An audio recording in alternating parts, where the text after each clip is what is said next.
Okay lang eh. Saan ka na pupunta? Ano ba, may lakad ba kayo?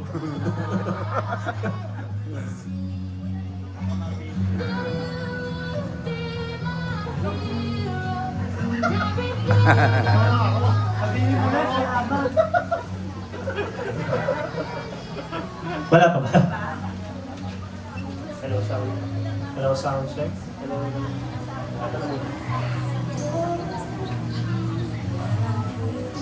Mami, happy birthday.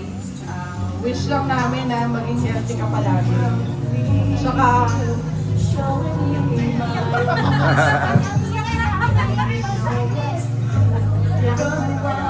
ayun, sana huwag masyadong makulit, inumin yung mga gamot mo.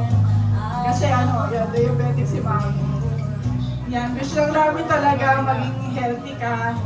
Bigyan ka pa ng mahabang buhay ni Lord para makasama ka pa namin. Para makasama ka pa namin ng pagkakas. Anyone? Yes? Sige. Ayun. Happy birthday, Mami. Yun, wish namin mas mahabang buhay. Miyak. Ano na ako nagyak? Payak pa lang ito naman kasi naurong tuloy. Kasi wala na kaming daddy.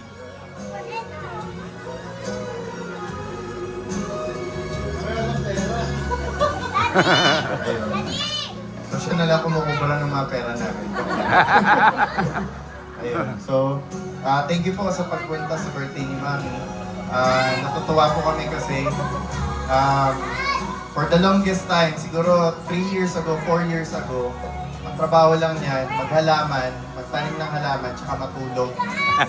So, nung makilala po niya yung mga Lola Gets, kami po, as a nurse, nakita ko kasi yung difference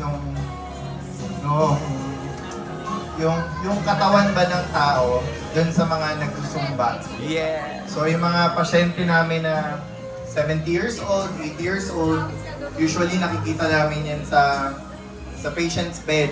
Yun, yung usual na nakikita namin. Pero dun sa mga Lola Gets na 60 years old, 50 years old, 70 years old, 80 years old, very healthy kumpara dun sa mga pasyente namin na ang ginawa lang ay mag-shopping, matulog, mahiga, manood ng TV. So, dun sa mga hindi pa nagsusumba, sumama na po kayo sa kulto ng Lola Gets. Ayan. Ayan lang po. Maraming salamat sa pagpunta po. Happy birthday, Mami. Love you. Sinasabi ko naman sa inyo, pyramiding po talaga ang Lola Gets. Paparami sila lang paparami. Maraming salamat. Meron pa po bang iya-iyaan? Dayan. Do you have something to add or a message to your mom? Baka may pinaparating si ate?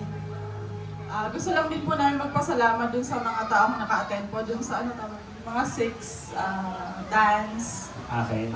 Sa, Hindi pa tapos din. Meron pa. Huwag mo tapusin Thank you lahat. so much kasi nakarating po sila, binigyan nila ng time na makapunta sa birthday ni Mami. Sila Vice, Ninong Rode, thank you po sa inyo pong lahat. Ayan.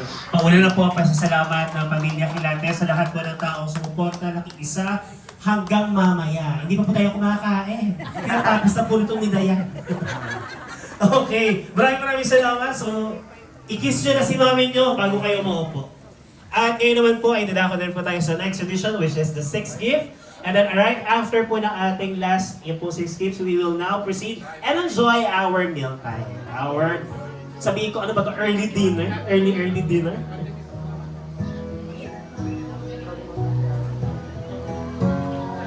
So, mami, maupo ka na.